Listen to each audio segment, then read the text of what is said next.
Morgan Freeman woke up early. Sunlight streamed through the gaps in the heavy curtains in his small apartment. The air was filled with a faint smell of coffee, which he had just brewed in his old coffee machine. Outside the window, the noise of the city could be heard. Car horns, street vendor shouts, their voices blending into the familiar city symphony. Today was a special day. Tomorrow his granddaughter Lily would turn 8, and he decided to buy her something special, a small silver bracelet with engraved initials.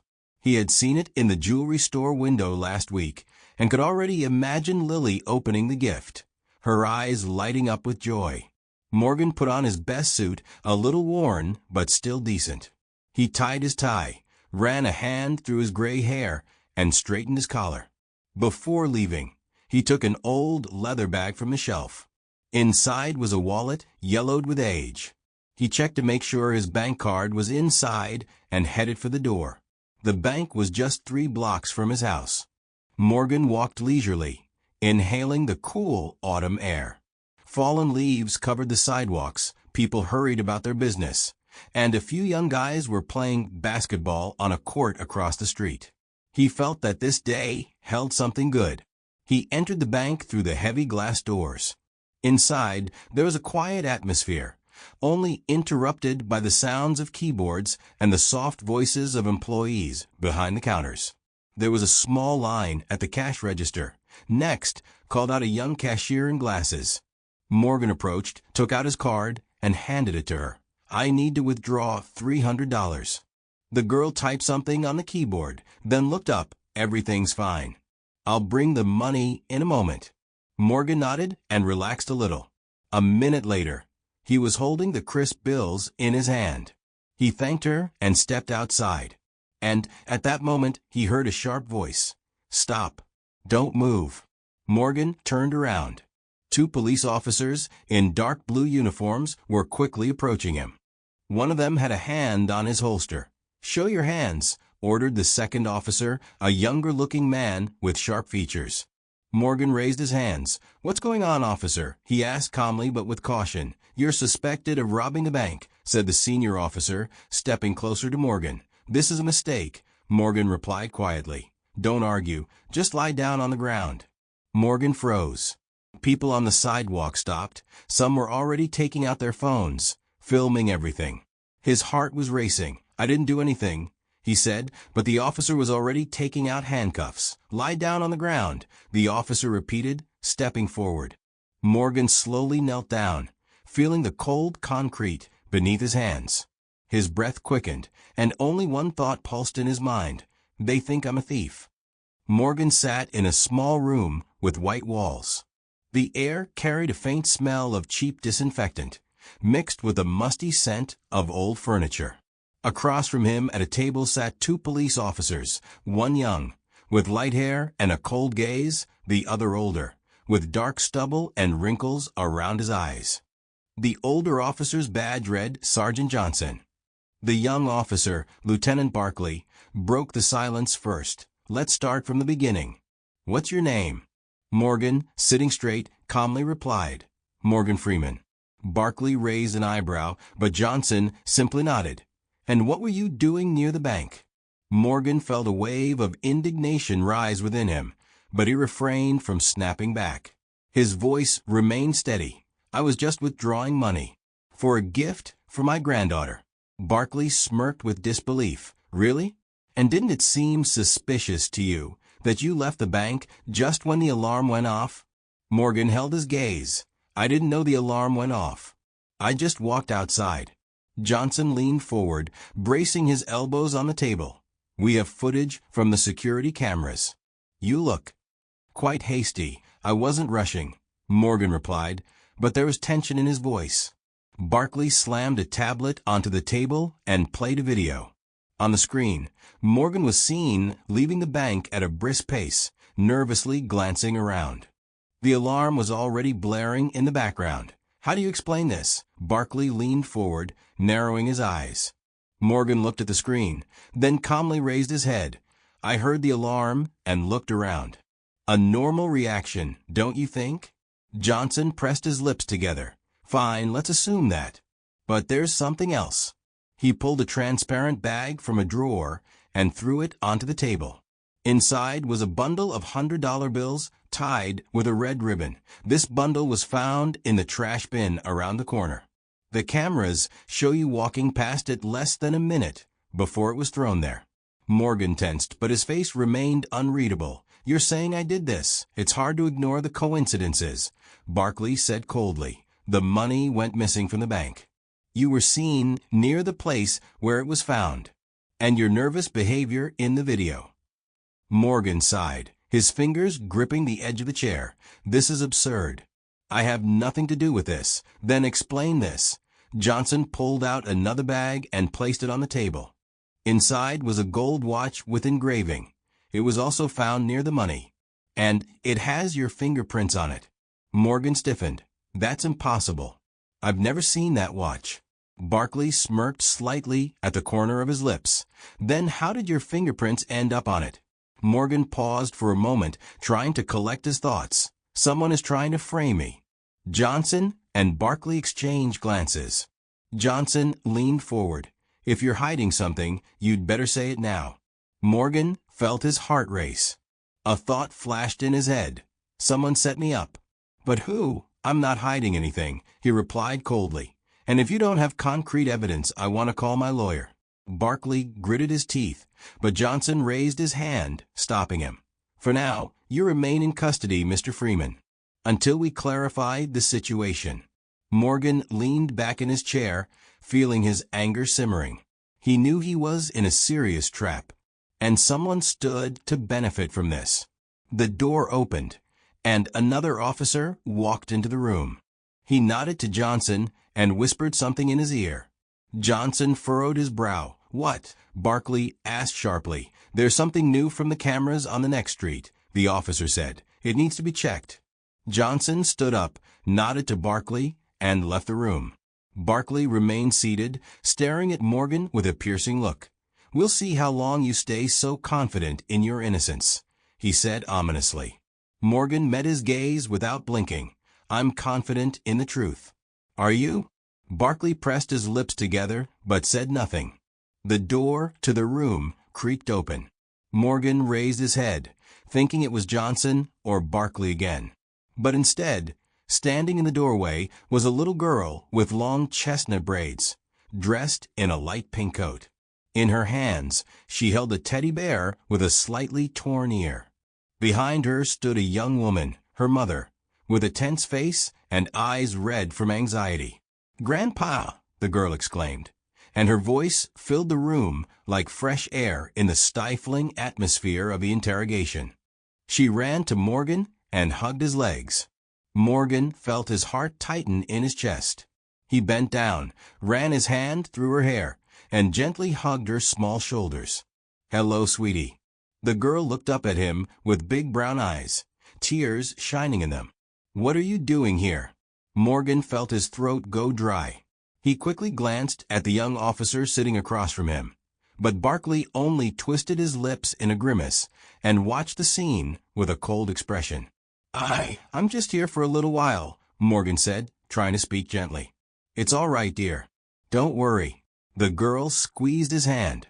"Did you buy me a gift?" Morgan closed his eyes for a moment, then quietly answered, "Yes, dear. But I need a little time to give it to you." "What kind of gift is it?" she asked hopefully. Morgan smiled. "It's a surprise, but I promise you'll get it very soon." The girl smiled, but her gaze still looked troubled. "Are you going home with me?" Morgan looked at Barkley. He sat up straighter, crossed his arms over his chest, and coldly replied, "That's not up to him." The girl's mother finally stepped closer and gently put her hand on her daughter's shoulder. "We were told this is some kind of mistake. You don't think he could have done anything, do you?" "We're still determining the circumstances," Barkley replied coldly. The girl frowned and clung to her grandfather more tightly. "He didn't do anything. It's not true." "Mary," Morgan said softly, leaning down to her. "It's all right. We just need a little time for everything to be sorted out." Johnson had just returned to the room, holding a sheet of paper. His gaze briefly passed over the girl, then rested on Morgan. "You need to leave," he said to the mother. "But," she began, but Johnson interrupted her. "This is a police investigation. We can't allow the child to stay here." Mary squeezed Morgan's hand tighter. "I'm not leaving without Grandpa." Morgan gently took her small hand in his warm ones. "Sweetie, it's all right. Listen to your mom, okay? We'll see each other soon."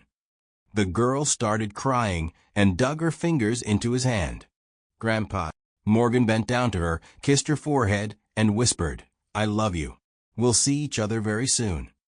The mother finally picked her up, and Mary, sobbing, reached her arms out to him. "Grandpa." Johnson opened the door, and the woman, casting one more desperate glance at Morgan, left with her daughter. When the door closed, Morgan sat back and looked at Johnson. "Do you see? This will destroy her if you don't find the real culprit." Johnson glanced at Barkley, then back at Morgan. "That doesn't mean you're not guilty." Morgan tensed, his gaze turning harder. "I'm not guilty. And if you're really looking for the truth, you'd better start by reviewing all the footage from the cameras, not just the ones that suit you." Johnson briefly held Morgan's gaze, then threw the sheet of paper on the table and left. "You'll have to explain a lot of things," Barkley said, standing up from his chair. "Don't go anywhere." Morgan just smiled at the corner of his lips. "Don't worry, I'm not planning on running." But inside, he was already thinking about who had set him up and how to prove it before it was too late. It was another half hour before the door opened again. Morgan sat on the hard chair, his gaze directed at the floor, as Johnson returned to the room. He was holding a folder, which he threw onto the table with a loud thud. "So," Johnson began, sitting down opposite Morgan and crossing his arms over his chest, "we reviewed the security footage again."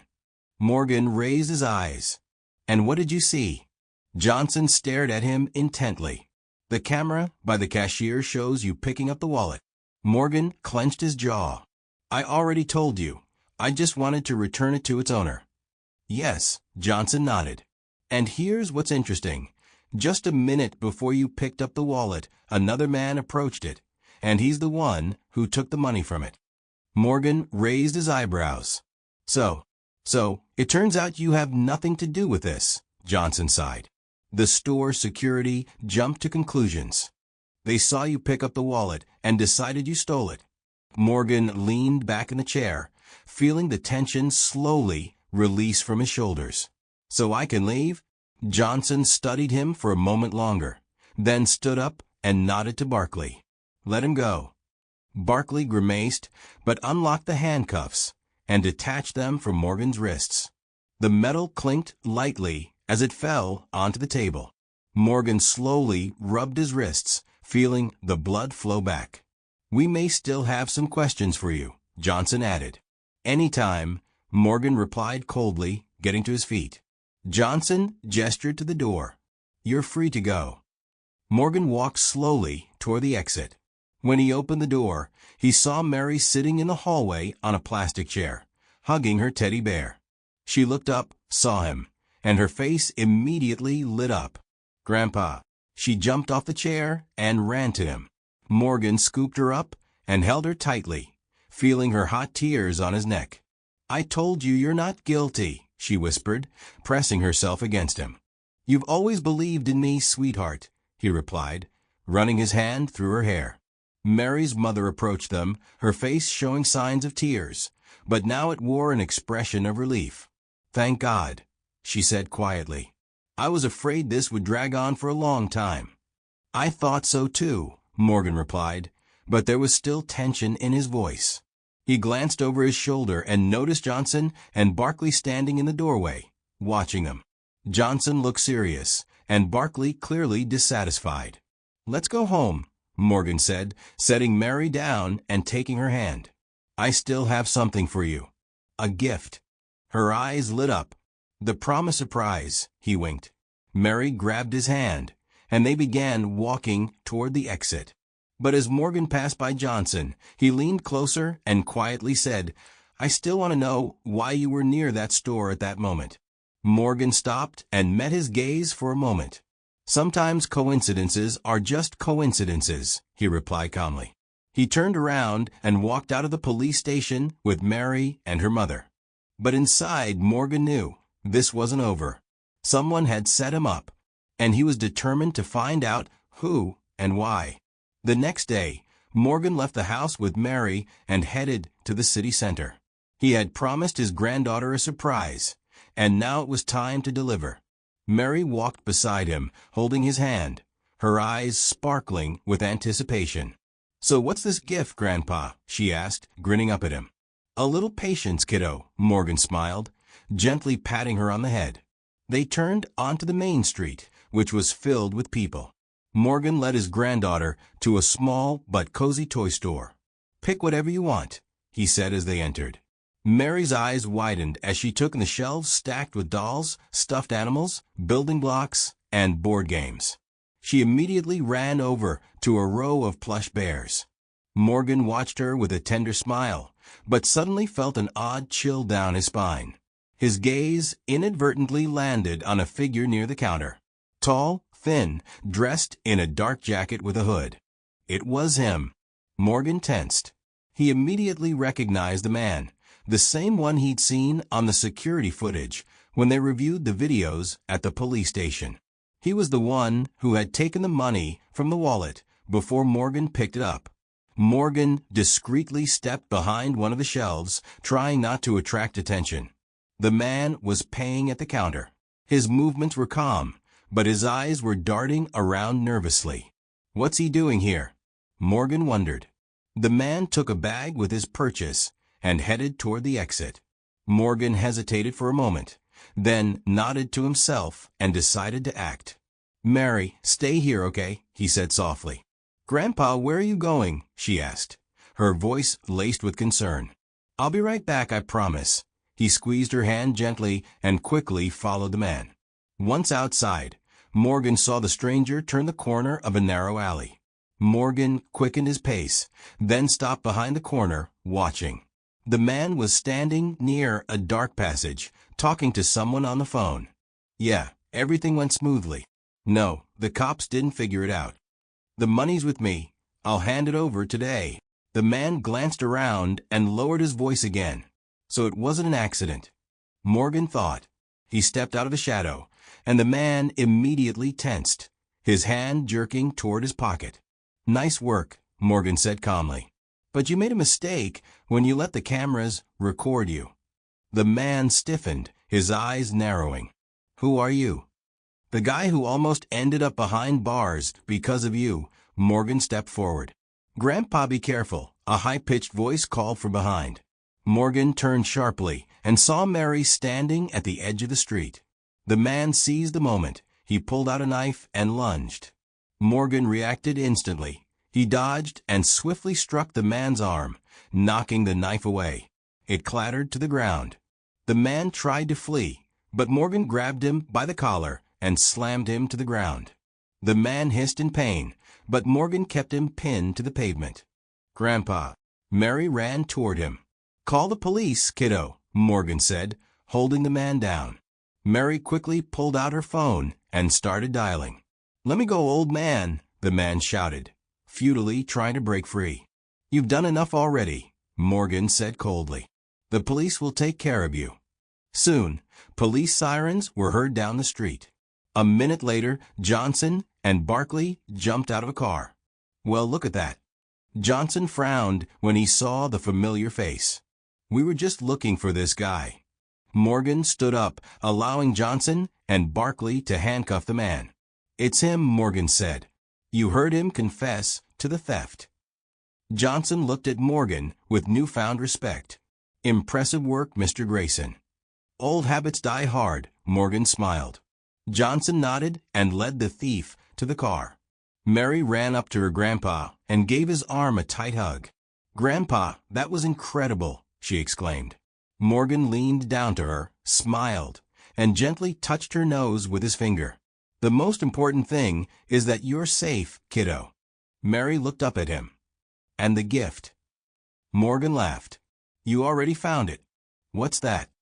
"My love and protection, and that's forever," he said softly. Mary happily hugged her grandpa. "But we're still going to get the bear," Morgan added, winking at her. "Hooray!" Mary laughed, pulling him back toward the store. Morgan followed her, but out of the corner of his eye, he noticed Johnson watching him with a thoughtful expression on his face. This isn't over, Morgan thought. This story is just beginning. A week later, Morgan sat in the backyard of his house, sipping tea from a porcelain cup. The warm autumn sun gently illuminated his face. Nearby, on a wooden bench, sat Mary, holding her teddy bear tightly to her chest, the very same one they had chosen after the adventure in the store. "Grandpa, you're a real hero," she said, looking up at him with her big brown eyes. Morgan smiled and gently tucked a lock of her blonde hair behind her ear. "No, little one, I just did what I was supposed to do." "But how did you know it was him?" Mary asked curiously. Morgan shrugged. "Intuition. And a bit of experience," he replied, recalling his long service in the police. At that moment, his phone rang. Morgan glanced at the screen and saw a familiar name. "It's Johnson," he said, answering the call. "Morgan," Johnson began, "I just wanted to let you know that your friend is behind bars now. Turns out he was involved in a series of robberies in several cities. Thanks to you, we have enough evidence to put him away for a long time." Morgan smiled. "Glad to hear that. And one more thing," Johnson added. "The higher-ups want to thank you officially. They're even thinking about a reward." "I don't need anything," Morgan replied. "The most important thing is that justice has been served." "That's why we've always respected you, Morgan," Johnson said before hanging up. Morgan put his phone down and looked at Mary. She was watching him intently. "So what now?" she asked. "Now," Morgan gazed thoughtfully at the sky. "We can take a little rest." Mary carefully rested her head on his shoulder. "I'm glad you're my grandpa." "And I'm glad you're my granddaughter," he said softly, hugging her. The breeze gently stirred the leaves on the trees. The sun was setting, coloring the sky in soft shades of pink and orange. Morgan smiled to himself. Finally, everything was in its place.